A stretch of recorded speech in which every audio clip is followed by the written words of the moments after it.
늘 새로운 해가 시작되면 새로운 해가 시작되는 것만으로도 가슴이 벅차오르는 분들이 있을 것입니다.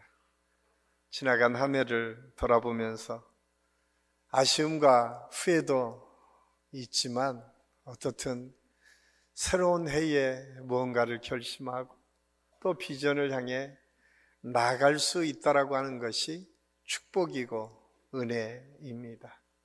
화가가 화폭을 앞에 놓고 어떻게 그림을 그릴까 구상하고 그 아름다운 그림의 결과를 기대하고 있는 것처럼 우리가 한 해를 시작하며 어떻게 우리 삶 속에서 하나님의 은혜를 통해 우리의 인생의 그림들을 그려갈까를 구상하고 또 그걸 놓고 기도하는 때가 이 신년주일 1월 달이 아닐까 저는 생각을 합니다.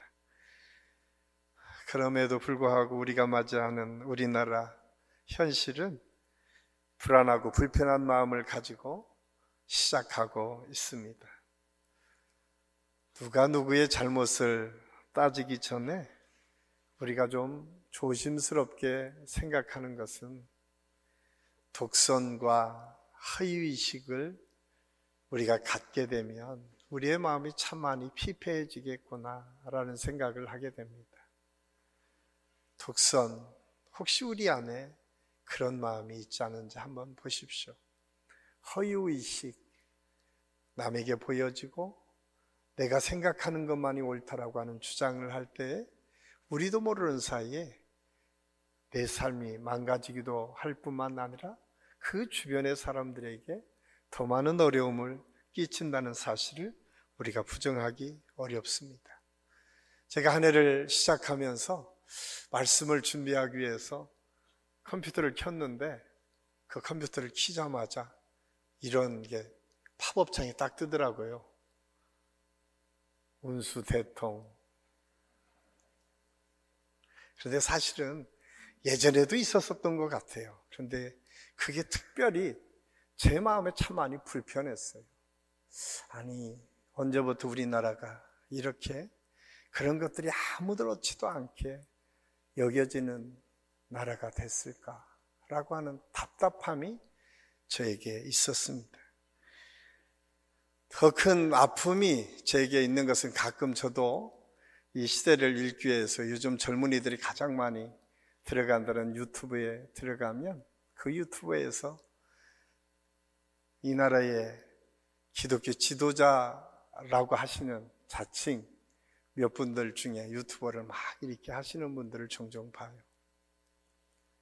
그런데 자기들하고 조금만 의견만 다르면 얼마나 독선적으로 비판하고 비난하는지 몰라요. 그런데 그분들이 한결같이 나타나는 것은 이 허위의식과 우상을 섬기고 이러는 것들에 대해서는 한마디 말씀을 안 하시는 거예요. 저는 한국 교회가 지금 어디로 가는지, 우리에게 정말 무엇이 중요한 것인지를 강단에서 제대로 선포하지 못하고 있는 이 현실을 보면서 저 역시 목회자의 한 사람으로 어떻게 이 시대를, 이 사회 속에서 하나님의 뜻을 살펴가면서 우리가 갈 것인가를 다시 한번 생각하게 되었습니다. 분명한 것은 그러한 인간적인 모습들은 하나님께서 기뻐하시지 않습니다. 성경에서는 처음부터 끝까지 우리에게 경고의 메시지를 주는 것 중에 하나가 물질주의와 우상을 섬기는 것입니다. 하나님께서 성경을 통해서 우상 숭배와 주술을 포함한 미신적인 행위가 얼마나 나쁜지에 대해서 성경은 끊임없이 반복해서 우리에게 경고해주고 계십니다. 이러한 경고는 하나님께서 단순히 신적인 권위를 드러내시거나 아니면 종교적인 독단을 이루기 위해서 하신 말씀이 아닙니다.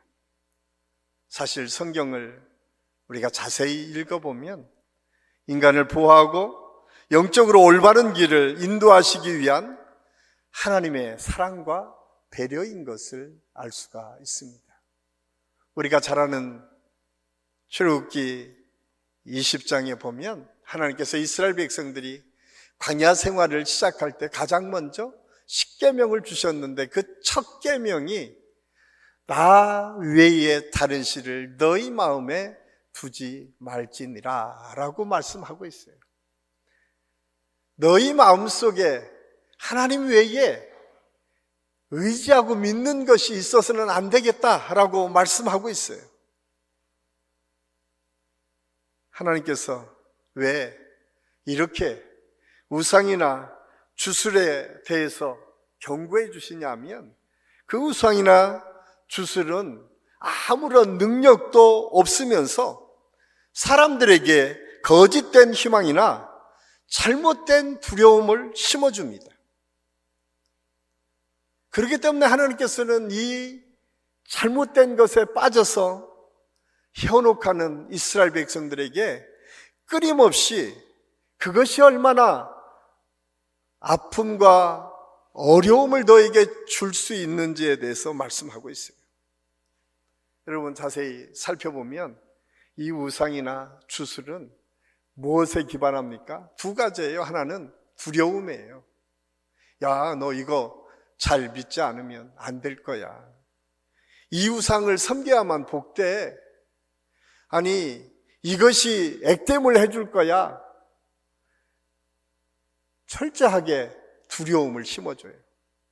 또 하나는 자기 이익을 기반하고 있어요. 여러분, 주술은 철저하게 미신적 행위는 자기중심적인 사고, 자기만 잘 먹고 잘 사면 된다라고 하는 의식을 심어준다는 사실을 알 수가 있습니다.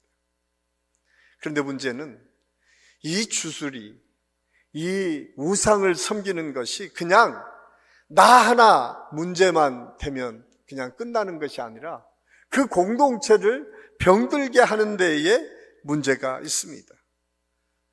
사실 그 내면을 가만히 들여다보면 얼마나 주술의식이 폭력적인지 모릅니다. 고대 사회 속에서 인신제사를 했던 것이 다 주술적인 행태를 통해서 일어났던 것이 실질적으로 역사 속에서 있었습니다. 없었던 게 아닙니다. 내가 잘 되기 위해서 자기 자식을 죽여서 바쳐도 된다라고 하는 이 인신제사가 이 고대 사회 속에서는 아무렇지 않게도 자행됐던 적이 있었습니다. 예언자라고 자칭하면서 거짓말로 백성들을 혼란케 하는 일, 그리고 그것이 그 공동체를 파괴할 뿐만 아니라 그 삶을 통째로 흔들어버리는 경우가 얼마나 많이 있는지 모릅니다. 성경은 그래서 그러한 문제를 끊임없이 경고해 주시면서 이 역사를 주관하시는 분, 이 역사를 이끌어 가시는 분은 오직 하나님 한 분이심을 말씀하고 있어요. 그런데 안타깝게도 이 기독교의 역사, 성경의 역사를 보면 그런 하나님의 경고의 메시지가 있었지만 인간들이 잘 말을 듣지 않았어요. 구약의 말씀들을 보면 하나님의 사람들을 보내서 회개하라고 선포한 말씀이 있었지만 그것을 외면하고 회개하지 않았던 이스라엘 백성들의 모습을 볼 수 있습니다. 그럼에도 불구하고 하나님은 우리를 사랑하셨어요. 그럼에도 불구하고 하나님은 우리 인간을 사랑하셨습니다. 그리고 그 인간들을 구원할 또 다른 계획을 세우십니다. 그것이 예수 그리스도, 하나님이신 예수 그리스도를 이 땅에 보내어 주셔서 그분이 십자가에 못 박혀 죽으시고 부활하심으로 우리의 인생이 새로운 하나님의 축복의 문이 활짝 열리도록 그 길을 열어주셨음을 성경은 우리에게 말씀해주고 있습니다. 이러한 변화된 축복의 길을, 그 길을 걸어가는 믿음의 사람들을 오늘 사도 바울은 새로운 피조물이라고 하는 말로 표현하고 있습니다. 그런즉 누구든지 그리스도 안에 있으면 새로운 피조물이라 이전 것은 지나갔으니 보라 새 것이 되었도다. 새로운 피조물, 새로운 피조물로 살아가는 존재, 그 존재가 예수 믿는 사람들이고 그 존재가 오늘 말씀해 보니까 새로운 피조물일 뿐만 아니라 화목을 이루어가는 직분을 맡은 자들이다 라고 하는 말씀으로 우리에게 가르쳐주고 있습니다.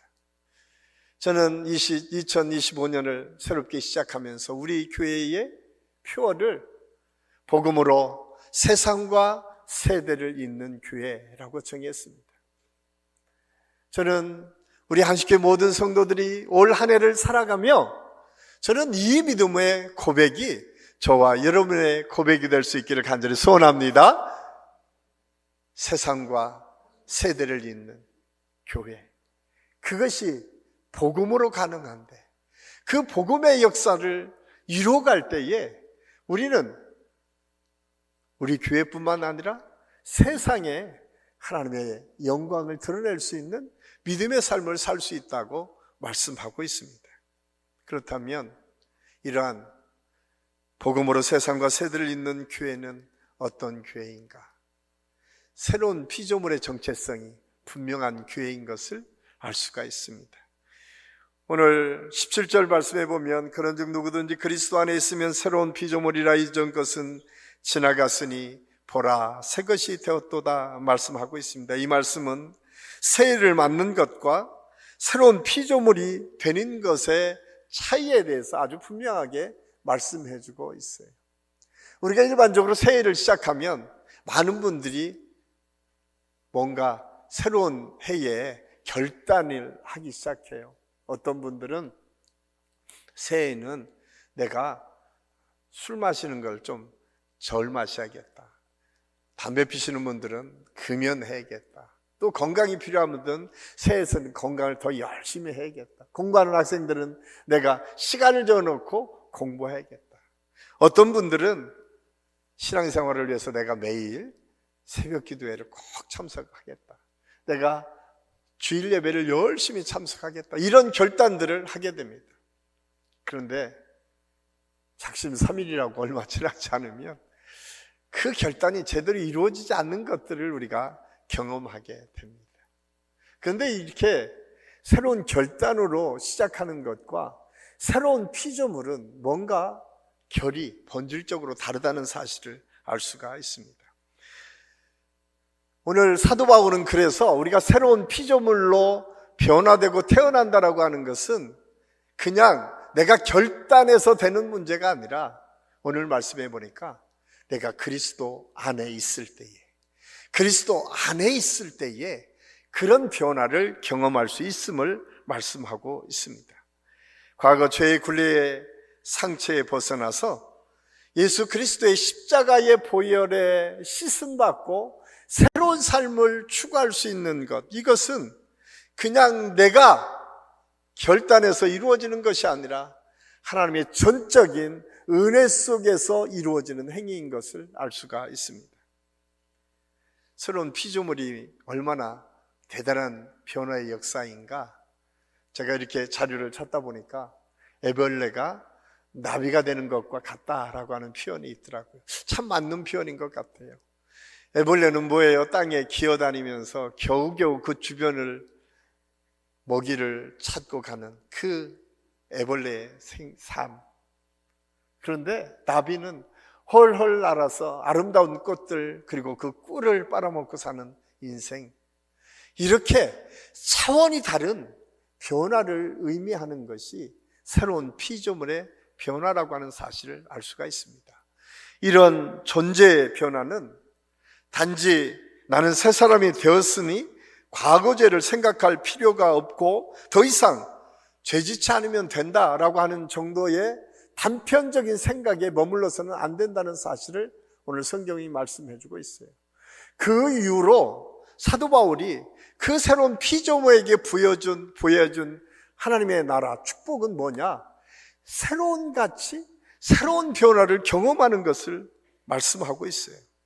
이것은 우리의 정체성이 하나님과 예수 그리스도와 연합됨으로 거룩한 전환을 이루는 것을 의미합니다. 나의 사고방식, 말투, 행동, 관계방식, 특별히 가장 중요한 것은 내 삶의 우선순위가 그 가치가 바뀐다는 거예요. 저는 우리 안식교 모든 성도들이 새로운 피조물로 올 한 해를 새롭게 출발하며 이런 변화를 경험할 수 있기를 간절히 소원합니다. 하나님이 주시는 관점, 하나님이 주시는 시선, 하나님께서 주시는 가치를 가지고 이 세상을 바라보고 판단하고 살아가는 것, 이것이 새로운 피조물의 삶의 모습에서 나타나는 현상인 것을 알 수가 있습니다. 뿐만 아니라 이것은 그냥 나 한 사람의 변화에 머무르지 않습니다. 하나님의 거룩한 창조 사역 속에, 하나님의 거룩한 이 시대를 향한 하나님의 나라를 바꿔가는 일에 내가 하나님의 사명자로 선다는 것을 또한 포함하고 있음을 알 수가 있습니다. 저는 우리 안식교회 모든 성도들이 이 새로운 피조물인 것을 우리가 깨닫고 우리의 삶의 변화를 체험할 뿐만 아니라 거룩한 이 하나님의 나라 확장하는 이 사역에 내가 쓰임받는 사람으로 쓰임받도록 그런 은혜와 축복을 경험하는 한 해가 될 수 있기를 예수님의 이름으로 간절히 축원합니다. 그러기 위해서 필요한 것이 무언가? 먼저 우리 생각의 변화가 일어나요. 왜? 예수님의 말씀이 내 안에 있으면, 하나님의 말씀이 내 안에 있으면 그때부터 변화가 생기기 시작하는데, 생각하는 것이 바뀌기 시작해요. 또한 생각하는 것이 바뀌기 시작하면 행동이 바뀌기 시작합니다.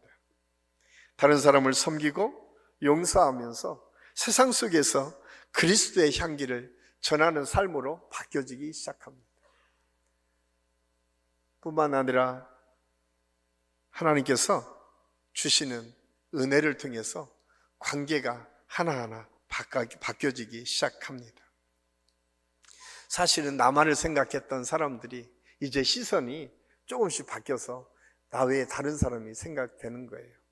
가정에서도 내가 왕처럼 군림했던 사람들이 어느 날 보니까 청소도 하고 빨래도 하고 식당에 가서 설거지도 하고 이렇게 변하는 거예요.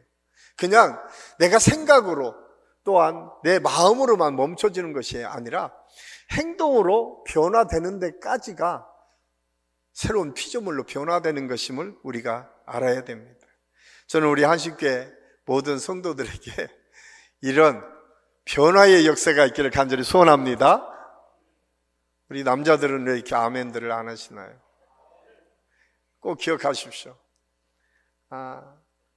우리가 이 시대에 그냥 예수 믿고 구원받아서 그냥 살아가는 것, 이것으로 우리의 삶이 만족해서는 안 됩니다. 그렇기 때문에 새로운 피조물로 살아가기 위해서는 내가 어떤 존재인가를 먼저 아는 것이 굉장히 중요해요. 그것이 뭡니까? 나는 사랑받는 존재인 것을 깨닫는 거죠. 이 세상 사람들이 다 나를 비난해도 하나님은 나를 포기하지 않고 나를 사랑하시는구나. 여전히 나를 기대하시는구나. 여러분, 그것이 예수 믿는 사람들의 특권이에요. 비록 이 세상에서 내가 실패를 하고 좌절을 하고 낙심을 경험해서 때로는 누군가가 나를 비난할 수도 있어요. 그런데 그 비난의 현장에 이 새로운 피조물의 정체성을 가진 사람은 하나님께서 나와 함께 계시지. 그 하나님의 함께 하심을 느끼고 체험하는 것. 그런데 거기에 머무른 것이 아니라 이 정체성을 통해서 과거의 실수와 실패를 반복하지 않도록 내가 변화되는 것 또한 의미합니다. 여러분, 나를 사랑한다라고, 나를 사랑하신다라고 하는 것으로 머무른 것이 아니라 그 사랑을 위해서 내가 변화돼야 돼요. 내가 바뀌어져야 돼요. 아무리 자기가 사랑을 깨닫는다고 해도 그 사랑을 통해서 변화되지 않는다면 새로운 피조물로 살아가지 않는 거예요. 그래서 과거의 실패와 좌절과 낙심에 반복되는 것 속에서 내가 뛰쳐나오는 것을 의미합니다. 뿐만 아니라 내 안에 하나님의 성품들이 나타나는 거예요. 우리가 잘 아는 것처럼 성령의 9가지 열매가 있잖아요. 사랑하는 것, 오래 참는 것, 견디는 것, 누군가를 이해하고 섬기는 것, 이 모든 것이 우리 주님의 성품이거든요. 우리 안에 그런 성품이 하나하나 나타날 때에 우리는 새로운 피조물로 살아갈 수 있습니다. 저는 우리 안식교 모든 성도들이 2025년에는 그런 하나님의 은혜와 축복을 경험할 수 있기를 간절히 소원합니다. 두 번째로, 복음으로 세상과 세대를 잇는 교회는 화목하게 하는 직분을 감당하는 교회입니다. 오늘 18절에서 19절까지 말씀해 보면 하나님께서 화목의 직분을 우리에게 주셨다라고 말씀합니다. 하나님께서 예수님을 통해서 죄인인 우리와 단절됐던 관계들을 회복하셨던 이유, 그것은 사랑이었습니다. 우리도 이제 그 사랑을 받은 사람으로 세상과 이웃에 가서 그 사랑을 실천함으로 이어주는 다리의 역할을 할 수 있어야 됩니다. 오늘 이 말씀이 쓰여졌던 시대 고린도 교회에도 참 많은 문제들이 있었습니다. 가장 큰 문제는 파벌이 있었어요. 아볼로파, 바울파, 게바파, 예수파, 팔을 나눠서 내가 옳다, 내 의식만은, 내 생각만이 옳다라고 주장하는 사람들이 있었어요. 뿐만 아니라 우상을 섬기는 사람들이 있었어요. 음행을 하는 사람들이 있었습니다. 그런 모습들이 교회 공동체를 깨어가고 있었어요.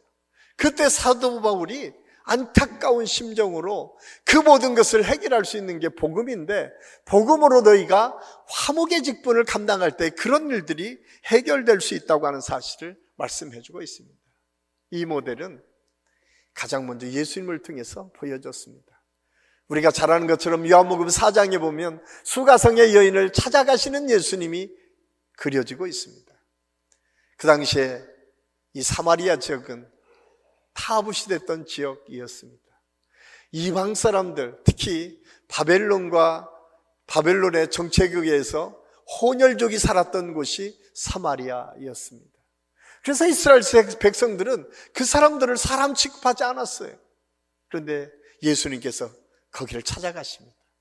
그리고 한 여인, 그 여인의 상황이 별로 좋지 않았죠.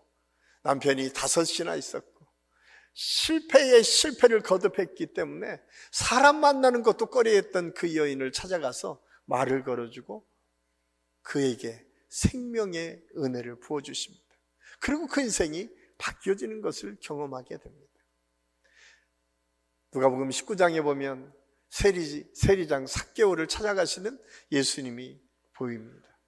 예수님은 그 당시에 이스라엘 사람들이 로마의 세금을 걷는 세리장을 가장 핍박하고 공격했는데 예수님이 찾아가서 그렇게 말씀해서 너도 아브라함의 자손 아니냐, 너나 나나 똑같다는 거예요. 굉장히 중요한 말씀입니다. 그리고 그에게 새로운 인생의 길이 무엇인지를 가르쳐 주십니다. 여러분, 화해의 출발, 화목의 출발은 찾아가는 데서부터 출발합니다. 여러분, 지금 우리가 신앙생활하면서 아직도 우리가 갈등 속에 있는 형제들이 있을 수 있어요. 가장 크게 문제가 됐던 것은 신앙의 차이 때문에 만나지 못하는 형제들도 있을 수 있어요. 그런데 여러분, 기도하시면서 찾아가셔야 돼요. 그것이 오늘 화해의 직분을 감당해야 될 믿음의 사람들이 가져야 될 모습이다. 그래서 대화하고 용서하고 사랑으로 품어줄 때에 화목의 역사가 있을 수 있다는 사실을 우리에게 말씀해주고 있습니다. 그런데 그게 말처럼 쉽지 않습니다. 그걸 하나님께서 아셨어요. 그러면서 그렇게 말씀하셨어요. 이 모든 것이 너희로부터 출발하지 않았어. 오늘 말씀해 보니까 모든 것이 하나님께로부터 났다라고 표현하고 있어요. 이야기는 무엇이에요? 하나님이 먼저 너희 사랑해 주지 않았느냐.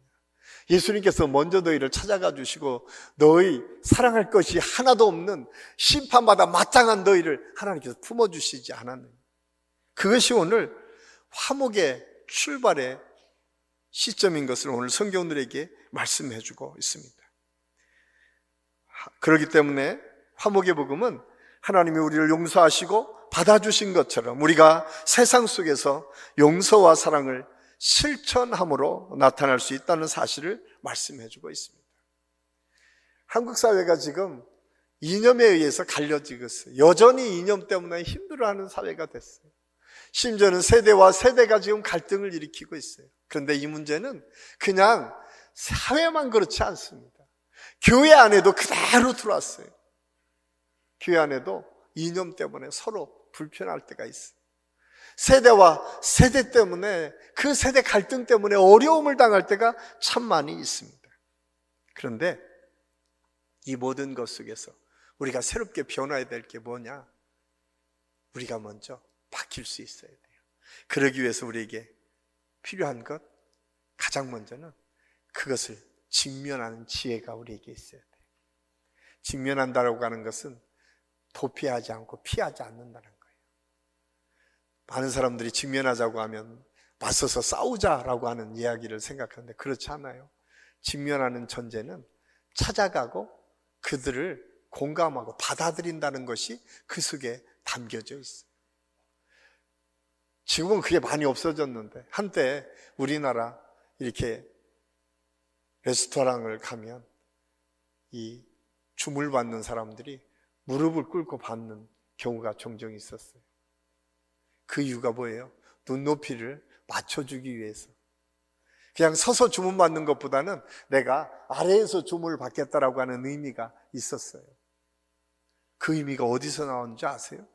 그게 인카네이션, 예수님이 이 땅에 오신 모습이에요.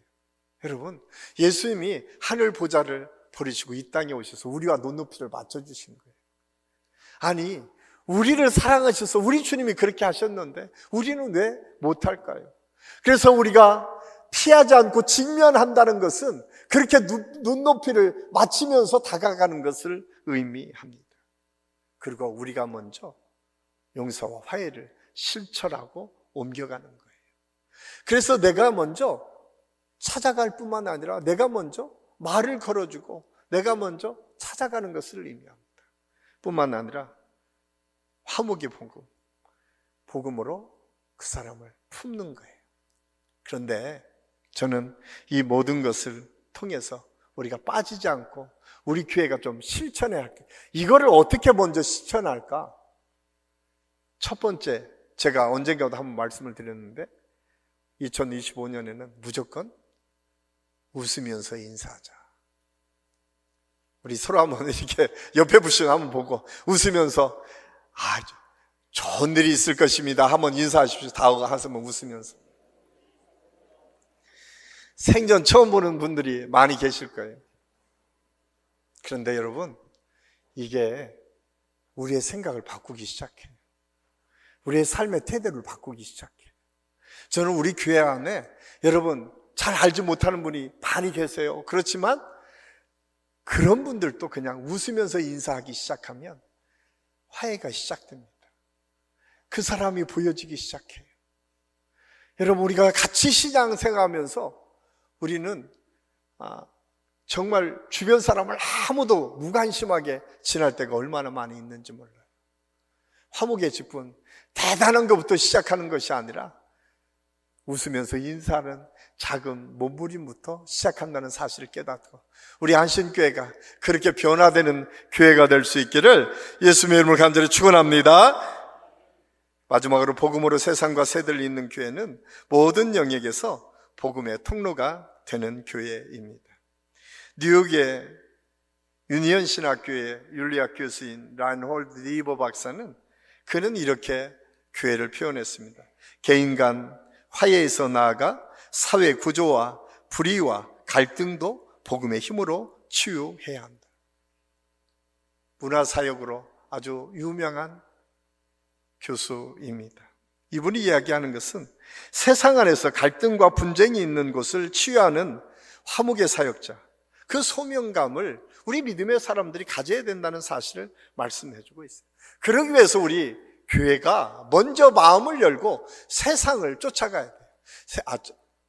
찾아가야 돼요. 세상을 쫓아가는 게 아니라 세상을 찾아가야 돼요. 예수님께서도 가장 먼저 오셔서 하신 일이 뭐예요? 병자들을 찾아가셨어요. 그리고 약한 자들을 돌보셨어요.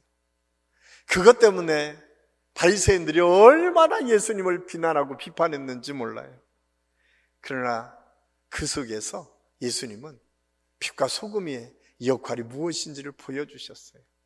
세상 사람들과 함께 섞여 있었지만 거룩한 모습이 보여졌다는 사실입니다. 오히려 거룩한 모습 때문에 세상 사람들이 거룩한 존재로 바뀌어간 것들을 경험할 수 있었다라고 하는 사실을 알 수가 있습니다. 그렇습니다. 우리가 세상으로 걸어간다라고 하는 의미는 세상을 쫓아가거나 세상을 닮아가는 것이 아니라 세상 속에 있지만 세상 속에서 구별된 아름다운 믿음의 삶들의 모습을 보여줬다는 거예요. 이것이 초대교회 성도들의 모습이었어요. 그 당시에 모든 사람이 우상을 섬기고 이방신을 섬기면서 자기가 좀 더 잘 살고 자기가 좀 더 잘 먹고 잘 사는 것만을 추구했어요. 그런데 어느 날 예수 믿고 예수님이 나의 구주를 고백하기 시작하니까 사도들 앞에 자기의 재산을 팔아서 내놓으면서 그것을 가지고 어렵고 힘든 사람을 나누어주기 시작했어요. 뿐만 아니라 여러분, 흑사병이라고 하는 병을 통해서 유럽의 인구가 여러분 조금 보태서 거의 반절이 죽어나갔어요. 통계를 보면 적어도 그 인구의 3분의 1이 줄어들었다는 거. 얼마나 많은 사람이 죽었는지 아세요? 그런데 기독교인들이 그때 한 일이 무엇인지 아십니까? 그때 흑증원을 쓰고 그 전염병에 죽어가는 사람들을 위해서 그들을 살려내기 위해서 간호하고 주님의 복음으로 그들을 살려내는 일을 했어요. 그러니까 세상 사람들이 본 거예요. 다른 사람은 다 도망가고 형제도 자매도 다 도망갔는데 예수 믿는 사람들이 와서 그 사람들을 살려내는 것을 보고 교회는 다르구나. 이게 거룩한 빛의 삶이에요. 그냥 막연하게 그냥 다 하나 잘 먹고 잘 사는 것. 이것이, 그래서 그것을 가지고 다른 사람 조금 도와주는 것, 이것이 아니라 그 현장에 들어가서 그 사람들을 살려내는 것, 이것이 거룩한 사람들의 모습이라고 하는 사실을 알 수가 있습니다. 기독교가 그렇게 왕성하게 성장했던 그 비결, 많은 사람들이 초대교회로 돌아가자고 얘기하는데 초대교회만 얘기하고 초대교회 삶에 대해서는 논하지 않아요. 여러분, 부흥했을 때, 흑사병 있을 때 가장 많이 기독교가 부흥했던 이유, 그 흑사병을 뚫고 그 사람들의 생명을 구원하기 위해서 헌신했던 그 모습을 통해 예수 믿는 것이 뭔가 다르구나 라고 하는 것들을 그들이 느낄 수 있었다는 것 아닙니까? 여러분, 우리가 세상을 향해서 간다는 것은 그런 거예요. 세상에 가서 너 나 따라와, 아니면 너는 지옥 갈 거야, 이런 것을 이야기하는 것이 아니라 먼저 그리스도의 사랑이 무엇인지를 몸소 보여줄 때에 하나님께서 그런 사람들을 통해서 세상을 바꿔가는 역사가 나타난다는 사실입니다. 세상과 세대를 잇는 것은 결코 편하지 않습니다. 쉽지 않습니다. 여러분, 기성세대는 우리 젊은 세대를 보면서 뭐라고 합니까? 책임감이 없다고 얘기하죠. 저들은 다 지 엄마 아빠 덕 때문에 살면서 저렇게 무책임하게 산다고 얘기하죠. 젊은 세대는 부모 세대를 보고 꼰대라고 얘기합니다. 잔소리 싫다고. 그런데 여러분, 중요한 것은 마음을 열고 보면 그게 내 자식이고 내 부모예요. 다른 사람이 아니잖아요. 그 사람 때문에 내가 있고 그 사람 때문에 내가 즐거웠던 적이 얼마나 많이 있었습니까?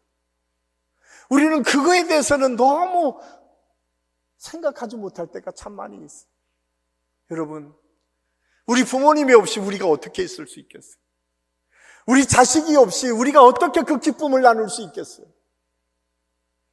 어떤 사람은 그런 얘기를 하더라고요. 자식은 8살까지가 그 평생 해야 될 일을 다 했다는 거예요.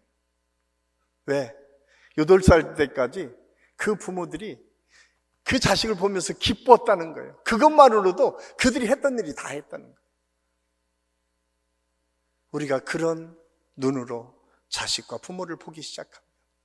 그런 눈으로 어른들과 젊은이들을 보기 시작하면 이해의 폭이 넓어지지 않겠습니까?